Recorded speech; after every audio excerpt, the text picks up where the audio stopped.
Hello dear students, today's science lesson is about the cells.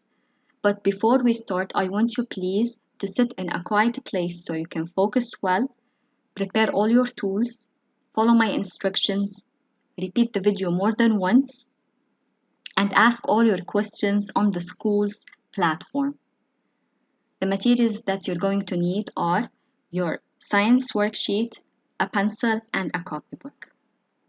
At the end of this video, you will be able to identify the main parts of plant and animal cells, compare between them, indicate the role of each part of the animal and plant cell, infer that the form of cells vary according to their functions. Let's try to remember what we took in the previous lesson. Remember, the previous lesson was about the microscope, and the microscope it's an instrument that's used to magnify objects that cannot be seen by the naked eye. The magnification power of the microscope can be calculated by multiplying the magnification of the objective with that of the eyepiece. Using the microscope, we saw the cells, which are structural units that are found in both plants and animals. And now let's start our lesson.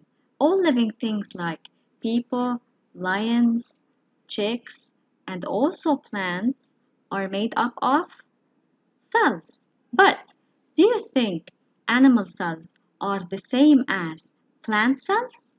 Let's see.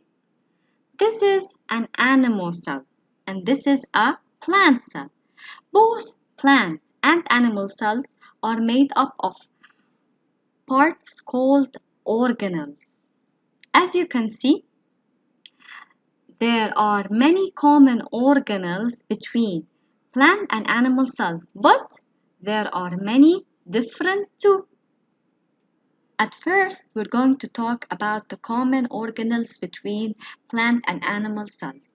The first common organelle is the nucleus. The nucleus resembles a manager, and its role is to control all life activities of the cell. The other common organelle between plant and animal cells is the cytoplasmic membrane, and it resembles a door. The role of the cytoplasmic membrane is to protect the cell and to regulate what enters and leaves it. The cytoplasm is the third common organelle. It resembles a dish that holds all the food in. It is the space where many structures, which are the organelles, are found. Vacuoles are also found in both plant and animal cells, and they resemble a suitcase or a bag.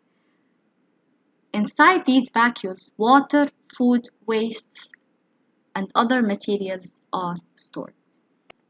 The last common organelle is the mitochondrion, and it's responsible for energy production. The energy produced by the mitochondrion is used by the cell to continue its life activities. And now we're going to talk about the organelles that are only found in plants, and they are the chloroplasts. Chloroplasts have a green color and they are responsible for photosynthesis. The cell wall is also only found in plant cells, and it surrounds the cell membrane and gives the cell its rigid or its hard shape. And now that we've finished talking about the organelles that are found in animal and plant cells and we compared them, let's try to organize them in the following diagram. We're going to put the common organelles in the middle. And now let's start. Start listing with me. The first common organelle is the nucleus, also the cytoplasm, the cytoplasmic membrane, the mitochondrion, the vacuole. Is there any else? No. Now what do we have? The cell wall and the chloroplast that are only found in the plant cell. As we've said before, that people are made up of cells. Do you know that humans are made up of 30 trillion cells? Do you think all these cells are of the same type and the same shape? Let's see. Well, no, there are many types of cells in humans, like blood cells, nerve cells, skin cells, and muscle cells. Do they have the same shape? Look at the blood cells. They have a disc shape. Nerve cells have a star shape.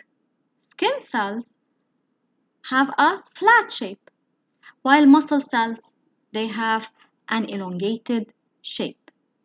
So they have different forms or shapes. Why?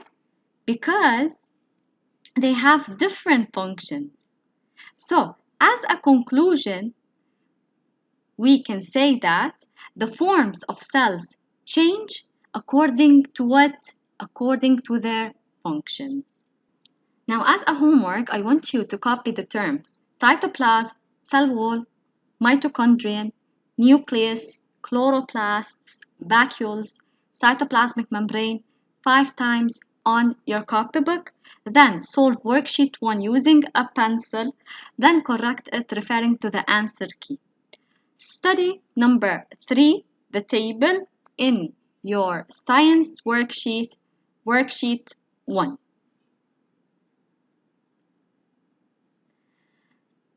This is the end of our lesson for today. I hope you enjoyed today's lesson and thank you for your attention.